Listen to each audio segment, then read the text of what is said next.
Hey everybody, hello and welcome back to our channel info island. तो guys, मैं हूं आपकी दोस्त ज्योति और मैं आ चुकी हूं आज के इस नए वीडियो के साथ जिसमें हम जीके के वो वायरल क्वेश्चंस शेयर करेंगे आपके साथ जो कि इम्पोर्टेंट हैं और जो कि हर एक कॉम्पिटिटिव एग्जाम में पूछे जाते हैं। और कुछ क्वेश्चंस तो ऐसे हैं जो कि बार बार रिपीटेडली बेसिस पर पूछे जा रहे हैं।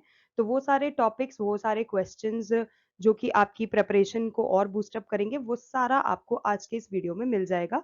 तो चलिए बिना किसी देरी के वीडियो को शुरू करते हैं। तो गाइस, सबसे पहले हम जान लेते हैं, जैसे कि हम जानते हैं अनुसंधान यानी कि जो कॉन्स्टिट्यूशन ऑफ इंडिया है, ये एक बेहद इंपॉर्टेंट टॉपिक है किसी भी गवर्नमेंट एग्जाम की प्रिपरेशन के टाइम। तो अनुसंधान और उसके मुख्यालय जो हैं वो हम सबसे पहले डिस्कस करेंगे और उसके बारे में हम चर्चा करेंगे। तो गाइस, सबसे पहले बात कर ली जाए भारतीय वन अनुसंधान संस्थान। तो गाइस, वो देहरादून में स्थित है। उसके बाद बात करते हैं भारतीय वन्य जीव अनुसंधान संस्थान, जो कि अगेन देहरादून में है। फिर आता है केंद्रीय पक्षी शोध संस्थान, जो कि इज्जत नगर में स्थित है। राष्ट्रीय पर्यावरण शोध संस्थान नागपुर में स्थित है। राष्ट्रीय ऊंट अनुसंधान संस्थान, जो कि बीकानेर में स्थित है। राष्ट्रीय भू भौतिकी अनुसंधान संस्थान, जो कि हैदराबाद में स्थित है। उसके अलावा राष्ट्रीय पर्यावरण अभियांत्रिकी शोध संस्थान, जो कि नागपुर में स्थित है। अगला है भारतीय कृषि अनुसंधान परिषद, जो कि नई दिल्ली में है। भारतीय मृदा विज्ञान संस्थान, जो कि प्रयागराज में है। केंद्रीय मृदा एवं लवणता अनुसंधान संस्थान, जो कि करनाल में स्थित है। भारतीय बागवानी अनुसंधान संस्थान बेंगलुरु में स्थित है। भारतीय वन सर्वेक्षण केंद्र, जो कि देहरादून में स्थित है। प्राकृतिक इतिहास का राष्ट्रीय संग्रहालय, जो कि नई दिल्ली में स्थित है। गाइज, ये नई यहाँ पर आएगा, नई दिल्ली में स्थित है। सलीम अली पक्षी विज्ञान तथा प्राकृतिक इतिहास, जो कि केंद्र कोयम्बटूर में स्थित है। फिर आता है भारतीय वनस्पति सर्वेक्षण कोलकाता में। भारतीय प्राणी सर्वेक्षण भी कोलकाता में। राष्ट्रीय वानिकी अनुसंधान संस्थान झांसी में। केंद्रीय मरुक्षेत्र अनुसंधान संस्थान जोधपुर में। भारतीय मौसम विज्ञान संस्थान नई दिल्ली में। भारतीय मौसम वेधशाला पूना में। जीवाणु प्रौद्योगिकी संस्थान चंडीगढ़ में। राष्ट्रीय वनस्पति विज्ञान संस्थान लखनऊ में। ओके गाइज, अब हम बात करते हैं भारत का जो इतिहास है, जो हमारा आधुनिक भारत रहा है, उसका इतिहास से रिलेटेड कुछ महत्वपूर्ण प्रश्न और उनके जवाब। तो गाइज, पहला सवाल है, भगत सिंह को फांसी की सजा सुनाने वाले न्यायाधीश जो थे, उनका क्या नाम था? तो गाइज, जीसी हिल्टन। इंपॉर्टेंट है, याद कर लीजिएगा, ये अक्सर पूछा जाता है। महात्मा गांधी के राजनीतिक गुरु कौन थे? Gopal Krishna Gokhale is the correct answer. किस एक्ट को बिना अपील, बिना वकील तथा बिना दलील का कानून कहा गया है? रोलेट एक्ट को। डंडा फौज का गठन किसने किया था? चमनदीव ने, जो कि पंजाब में स्थित है। निरंकारी आंदोलन की शुरुआत किसने की थी? दयाल दास ने। सबसे कम उम्र में फांसी की सजा पाने वाला क्रांतिकारी कौन था? खुदीराम बोस। जलियांवाला बाग हत्याकांड के विरोध में केसर ए हिंद की उपाधि लेने से किसने मना कर दिया था? तो guys, Mahatma Gandhi is the correct answer. Ghadar party की स्थापना किसने की थी? अगेन इंपॉर्टेंट क्वेश्चन पूछा जाता है, लाला हरदयाल काशीराम। फॉरवर्ड ब्लॉक संस्था के स्थापक कौन है? सुभाष चंद्र बोस। कांग्रेस का विभाजन कब व किन दलों में किन दलों में विभक्त हुआ था? तो गाइज, 1907 में हुआ था और दो दल बन गए थे, एक था नरम दल, एक था गरम दल। और ये सूरत अधिवेशन जो था उसके दौरान किया गया था। गाइज, ये बहुत इंपॉर्टेंट क्वेश्चन है, I would say very very very important. इसको आप अच्छे से ध्यान में रखना है क्योंकि अक्सर नरम दल और गरम दल से रिलेटेड क्वेश्चंस आते ही आते हैं। कांग्रेस के प्रथम मुस्लिम अध्यक्ष कौन थे? बदरुद्दीन तैयब जी। मराठा साम्राज्य के संस्थापक कौन थे? शिवाजी। शिवाजी द्वारा लगाए गए दो कर कौन से थे? तो गाइस, दो कर के नाम थे, यानी कि टैक्स, चौथकर और सरदेशमुखी। लंपट मूर्ख किसे कहा जाता था? जहांगीर शाह को। रंगीला बादशाह किसे कहा जाता था? मोहम्मद शाह को। ईरान का नेपोलियन किसे कहा जाता था? नादिर शाह। इंपॉर्टेंट क्वेश्चन है। मुगल दरबार में आने वाला प्रथम अंग्रेज कौन था? Captain Hawkins. गुरुमुखी लीप का आरंभ किसने किया था? गुरु अंगद ने। और गुरुमुखी लिपि जो है गाइस, इससे भी रिलेटेड क्वेश्चंस पूछे जाते हैं, इंपॉर्टेंट है बहुत ज्यादा। ओके, खालसा पंथ की स्थापना किसने करी थी? गुरु गोविंद सिंह जी ने। फोर्ट विलियम कॉलेज की स्थापना किसने करी थी? लॉर्ड वेलमजी ने। भारत में पहली बार सार्वजनिक निर्माण विभाग की स्थापना की थी लॉर्ड डलहौजी ने। अजमेर में मेयो कॉलेज की स्थापना किसने की थी? Lord Mayo again. भारत के उद्धारक की संज्ञा किसने दी थी? Lord Ripon. शिमला समझौता कब हुआ था? 1945 ईस्वी में। स्वतंत्र भारत के प्रथम गवर्नर जनरल कौन थे? तो गाइज ये जो हमारे जो वायसराय थे और जितने भी गवर्नर जनरल थे, जैसे कि इसका आंसर मैं आपको बता देती हूँ, लॉर्ड माउंटबेटन। इसके अलावा भी जितने भी हमारे वायसरायज थे उससे रिलेटेड अगर आपको वीडियो देखना है तो it is available on our channel, क्योंकि ये भी एक इम्पॉर्टेंट टॉपिक है। तात्या टोपे का वास्तविक नाम क्या था? रामचंद्र पांडुरंग। इंग्लैंड में भारतीय सुधार समिति की स्थापना किसने की थी? दादा भाई नारोजी। जलियांवाला बाग हत्याकांड में जनरल डायर का सहयोग करने वाला जो भारतीय था उसका नाम था हंसराज। मेवाड़ में भील आंदोलन का नेतृत्व किसने किया था? मोतीलाल तेजावत। साइमन कमीशन को किस नाम से जाना जाता था? तो guys white man commission is the another name for Simon commission. प्रथम गोलमेज जो सम्मेलन हुआ था वो कब हुआ था? 17 नवंबर 1930। और गोलमेज सम्मेलन से भी रिलेटेड अगर आपको वीडियो देखना है तो वो भी हमारे चैनल पर मौजूद है, जाइए देखिए पढ़िए, क्योंकि जो गोलमेज सम्मेलन है वो भी एक इम्पॉर्टेंट टॉपिक है। Okay guys, now we are going to talk about जितने भी हमारे राष्ट्रीय आंदोलन हुए थे उनकी जो महत्वपूर्ण घटनाएं रही हैं कि किस वर्ष कौन सी घटना हुई थी, जो कि अक्सर पूछा जाता है इसके बारे में। चाहे आप किसी भी कॉम्पिटेटिव एग्जाम की तैयारी कर रहे हो, ये एक इम्पॉर्टेंट टॉपिक है, तो प्लीज अगर मैं रीड आउट करूंगी एक एक तो ऑब्वियसली वीडियो बहुत लंबी हो जाएगी, तो it is very like important to make our video crisp and clear for you guys. तो आपको क्या करना है, यहाँ पर हमने आपको सारे जितने भी वर्ष है, जितने भी ईयर है वो प्रोवाइड कर रखे हैं, और उस वर्ष कौन सी घटना घटी थी वो आपको यहाँ पर बता रखा है। एग्जाम्पल के तौर पे मैं आपको बता देती हूँ, जैसे कि 1904 में भारतीय विश्वविद्यालय अधिनियम पारित किया गया था, 1905 में बंगाल का विभाजन हो गया था। तो गाइज ये जो घटनाएं हैं ये बहुत ज्यादा इंपॉर्टेंट है, तो आपको अच्छे से याद कर लेना है। इसी तरह से आगे यहाँ पर दे रखी है 1920 से लेके 1946 तक जितनी भी इंपॉर्टेंट घटनाएं, जितने भी इंपॉर्टेंट इवेंट रहे हैं, या फिर आप कह लीजिए कुछ किसी भी तरह का कुछ भी घटनाक्रम अगर उस वर्ष हुआ है और वो आपके एग्जाम से रिलेटेड है, इंपॉर्टेंट है, तो वो यहाँ पर गिवन है। जैसे कि पूना पैक्ट की ही बात कर लीजिए, 1932 में हुआ था, या फिर आजाद हिंद फौज की स्थापना कब हुई थी। तो इस तरह से क्वेश्चन फॉर्म करके आ सकता है कि किस वर्ष हुई थी, तो 1943 आपको पता होना चाहिए is the correct answer for that. इसी तरह से 1947, गाइज 1947 ऑब्वियसली एक बेहद इंपॉर्टेंट ईयर है हर एक भारतीय नागरिक के लिए, क्योंकि उस साल हमें स्वतंत्रता मिली थी। लेकिन सिर्फ स्वतंत्रता मिली यही चीज नहीं थी, उसके अलावा भी कुछ चीजें थी। तो जैसे कि भारत के विभाजन की माउंटबेटन योजना हुई, या फिर भारतीय स्वतंत्रता प्राप्ति राष्ट्रीय आंदोलन की जो महत्वपूर्ण घटना थी वो थी, वो भी यहाँ पे आपको दे रखा है, आप अच्छे से पढ़ लीजिएगा। सो गाइज यहाँ पर भी वो सारे इंपॉर्टेंट इवेंट्स के बारे में बता रखा है, चाहे वो प्रथम गोलमेज सम्मेलन हो, द्वितीय हो, तृतीय हो, या कुछ और हो, तो वो सारे भी आपको देख लेना है। ओके, अब ऐसे क्वेश्चंस जो कि हर साल पूछे जा रहे हैं, रिपीटेडली पूछे जा रहे हैं, उनकी हम बात कर लेते हैं। जिसमें पहला प्रश्न है, किसने अपने पुत्र व पुत्री को बौद्ध धर्म के प्रचार व प्रसार हेतु श्रीलंका भेजा था? तो गाइस क्वेश्चन इस तरह से भी बन के आ जाता है कि कहाँ भेजा था। अब किसने भेजा था? अशोक ने भेजा था। कहाँ भेजा था? श्रीलंका भेजा था। किसको भेजा था? पुत्र व पुत्री को भेजा था। किस चीज के लिए भेजा था? बौद्ध धर्म के प्रचार व प्रसार हेतु भेजा था।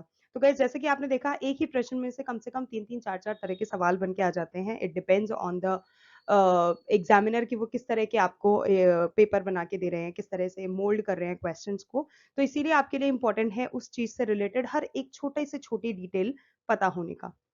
अगला है, कौटिल्य द्वारा रचित अर्थशास्त्र कितने अभिकरणों में विभाजित है? तो 15। अशोक का अभिलेख भारत के अलावा किस अन्य स्थान पर भी पाया जाता है? तो उसका आंसर है अफगानिस्तान। अगला सवाल है, किस शिलालेख में अशोक ने घोषणा की कि सभी मनुष्य मेरे बच्चे हैं? उसका आंसर है प्रथम पृथक शिलालेख में। किस स्थान से अशोक के शिलालेख के लिए पत्थर लिया जाता था? चुनार से। किस महीने में मौर्य का राजकोषीय वर्ष आरंभ होता है? जुलाई, जिसे आषाढ़ का महीना भी कहते हैं। किस जैन ग्रंथ में चंद्रगुप्त मौर्य के जैन धर्म अपनाने का उल्लेख मिलता है? परिशिष्ट पर्व में। चंद्रगुप्त मौर्य का संघर्ष किस यूनानी शासक में हुआ था? सेल्यूकस से। एरियन ने चंद्रगुप्त मौर्य का क्या नाम दिया था? सैंड्रोकोट्स। किस ग्रंथ में चंद्रगुप्त मौर्य के लिए कुलहीन शब्द का प्रयोग किया गया था? मुद्रा राक्षस। किस ग्रंथ में दक्षिणी भारत के आक्रमणों का पता चलता है? तमिल ग्रंथ जिसका नाम है एहनानूर, तो ये नाम आपको ध्यान रखना है। चंद्रगुप्त मौर्य का निधन कब हो गया था? 297 ईस्वी पूर्व। चाणक्य किस विश्वविद्यालय में शिक्षक थे? तक्षशिला विश्वविद्यालय।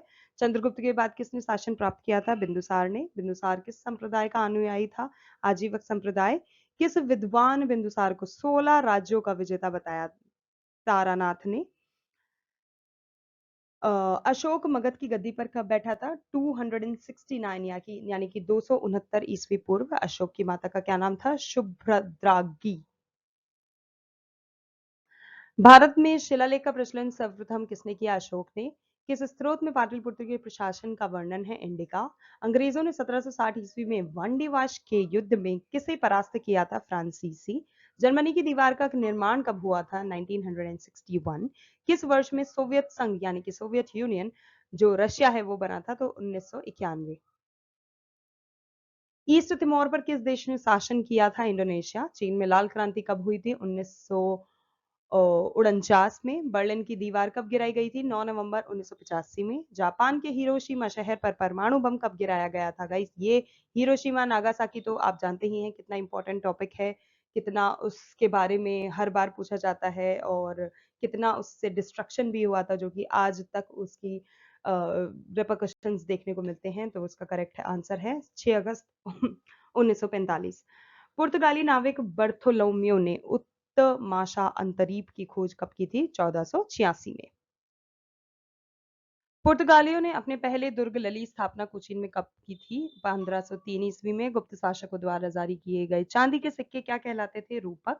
गुप्त काल में औषधि शास्त्र का प्रमुख विद्वान कौन था? वाग्भट।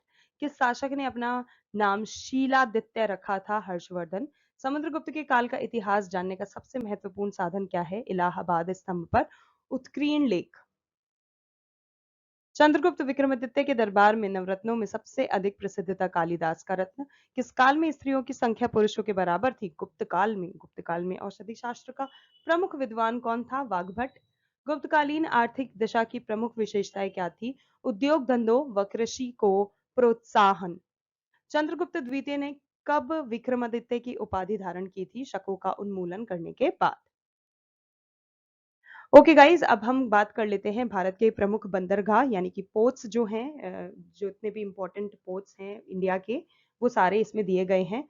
जैसे कि कंदला, पारादीप, जेएनपीटी, मुंबई, विशाखापट्टनम। तो गाइज ये सारे कहाँ मौजूद हैं, कहाँ स्थित हैं, उनके भी नाम यहाँ पे आपको गिवन है। एग्जाम्पल के तौर पे जैसे हम बात करें विशाखापट्टनम जो पोर्ट है यानी कि विशाखापट्टनम बंदरगाह है जो वो पूर्वी तट आंध्र प्रदेश के पूर्वी तट पर स्थित है। इसी तरह से बाकियों के नाम दे रखे हैं, प्लीज अच्छे से याद कर लीजिएगा। ओके गाइज, अब कुछ और बेहद इंपॉर्टेंट सामान्य ज्ञान से रिलेटेड क्वेश्चंस पढ़ लेते हैं। जैसे कि हरियाणा का पहला महिला विश्वविद्यालय जो है वो कौन सा है, कहाँ पर है? तो भगत फूल सिंह महिला विश्वविद्यालय नाम है, कानपुर कलाम में स्थित है जो कि सोनीपत में है। टेस्ट मैचों की एक पारी में सभी 10 विकेट लेने वाले भारतीय कौन थे? अनिल कुंबले। सन 2018 में फुटबॉल विश्व कप कहाँ हुआ था? रशिया में यानी कि रूस। संसार में सर्वाधिक जनसंख्या वाला देश कौन सा है? चीन। राष्ट्रपति लोकसभा में कितने सदस्य मनोनीत कर सकता है? 2। सर्वग्राही रक्त समूह कौन सा होता है? A B. असहयोग आंदोलन किस वर्ष शुरू हुआ था? 1920। पेनाल्टी स्ट्रोक किस खेल में प्रयुक्त होता है? हॉकी। भारतीय संसद का निम्न सदन कौन सा है? लोकसभा। सिख धर्म की स्थापना किसने की थी? गुरु नानक देव जी ने। भारत में जनगणना कितने वर्षों के बाद होती है? Every 10 year. मेघदूत किसकी रचना है? कालिदास। भारत की स्वतंत्रता के समय ब्रिटेन का प्रधानमंत्री कौन था? क्लेमेंट एटली। एक्जिमा रोग जो होता है वो शरीर के किस अंग को प्रभावित करता है? त्वचा। Okay guys, another important topic जो कि है प्रेमचंद्र की प्रमुख रचनाएं, जो कि बहुत इंपॉर्टेंट है, कॉम्पिटेटिव एग्जाम में पूछा जाता है। तो गाइस यहाँ पर सारी रचनाएं आपको दे रखी है, हमने लिस्टिंग प्रोवाइड कर रखी है और एक आपको ट्रिक प्रोवाइड करी है जिससे कि आपको ये सारे नाम आसानी से याद हो जाएंगे। वो ट्रिक है, आपको बस एक फ्रेज याद रखना है जो है, मैं प्रेम से मानिक का गोद प्रतिवार रंगा। बस ये अगर आपने याद कर लिया तो ये सारा आपको याद रहेगा। इस ट्रिक का विश्लेषण अब हम आपको बताते हैं। जहां पर मैं है मैदान ए वफा जो कि उनकी रचना है, प्रेम पाचिसी प्रेमाश्रम, से सेवा सदन रोज ए वतन, इसी तरह से माँ से मानसरोवर, नी से निर्मला, क से कफन करबला कर्मभूमि, का से कायाकल्प, गोद से गोदान, प्रति से प्रतिज्ञा, वार से वरदान, र से रंगभूमि और गा से गबन। तो देखा, सिर्फ आपने मैं प्रेम से मानिक का गोद प्रतिवार रंगा याद करने से आपको ये सब याद हो जाएगा। तो एक ट्रिक को याद कर लीजिएगा। ओके, अगेन क्वेश्चंस की बारी। कोल इंडिया लिमिटेड के मुख्यालय कहां पर स्थित है? कोलकाता। लीबिया की मुद्रा कौन सी है? दीनार। पोर्सलीन टावर किस देश में है? चीन। राष्ट्रीय पंचायत किस देश की संसद का नाम है? नेपाल। रोहिंटन बेरिया ट्रॉफी किस खेल से रिलेटेड है? क्रिकेट। किस आंदोलन के बाद गांधी जी ने राजनीति में शामिल हो गए थे? चंपारण के बाद। नौजवान भारत सभा किसने स्थापित किया था? सरदार भगत सिंह। फ्लाइंग सिख के नाम से किसे जाना जाता है? मिल्खा सिंह। विख्यात तट मंदिर कहां पर है? मामल्लपुरम।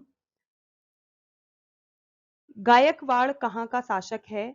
कहाँ का शासक था? बड़ौदा। जय जवान जय किसान किसका नारा था? लाल बहादुर शास्त्री। भारत में सबसे ज्यादा साक्षरता कहां पर है? केरल। दाभोल विद्युत परियोजना कहां पर है? तमिलनाडु। जवाहरलाल नेहरू बंदरगाह कहां पर स्थित है? मुंबई। उच्च न्यायालय में कितने न्यायाधीश होते हैं? 31। विश्व विरासत दिवस कब मनाया जाता है? हर साल 18 अप्रैल को। वात्सल्य मेला कहां पे आयोजित किया जाता है? नई दिल्ली में। भारत ने अंतरराष्ट्रीय सुनामी चेतावनी प्रणाली को कब अपना लिया था? सन 2006 में। अमेरिका के किस राष्ट्रपति ने हिरोशिमा पे परमाणु गिराने का आदेश दिया था? हेनरी डुमरेन ने। किस राज्य ने हाल ही में रोजगार संघी ऐप शुरू किया है? छत्तीसगढ़ ने। अयप्पा मंदिर कहां पर स्थित है? केरल में।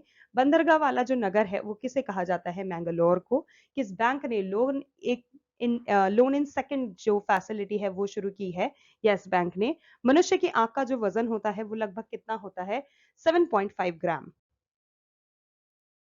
ओके, नाउ इम्पोर्टेंट स्टेट और उनके इम्पोर्टेंट फेस्टिवल्स। इसी तरह से जैसे कि जल्लीकट्टू महोत्सव है तमिलनाडु का प्रमुख त्योहार है।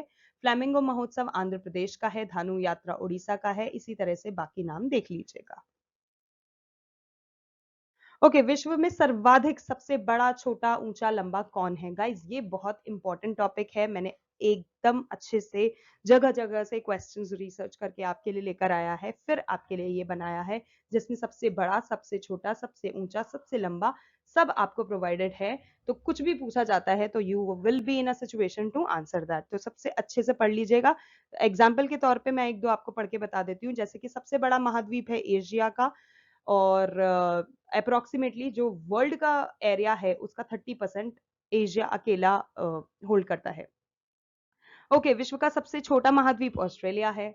सबसे बड़ा महासागर प्रशांत महासागर है। सबसे छोटा महासागर आर्कटिक महासागर है। गहरा महासागर प्रशांत महासागर है। लंबी नदी नील नदी है जो कि अप्रोक्सीमेटली 6650 किलोमीटर्स में फैली हुई है। तो इसी तरह से बाकी नाम भी याद कर लेने हैं आपको। जैसे कि विश्व की सबसे बड़ी नहर स्वेज नहर है। सबसे लंबी सीमा रेखा वाला देश कनाडा है। सबसे गर्म प्रदेश अल्जीरिया है जो कि लीबिया में स्थित है। ठंडा स्थान वोस्टॉक है जो कि अंटार्कटिका में स्थित है। इसी तरह से बाकी भी चीजें याद कर लीजिएगा। बेहद इंपॉर्टेंट है, चाहे वो जलप्रपात हो, पठार हो, पर्वत चोटी हो, रेगिस्तान हो, कुछ भी हो, आपको याद कर लेना है।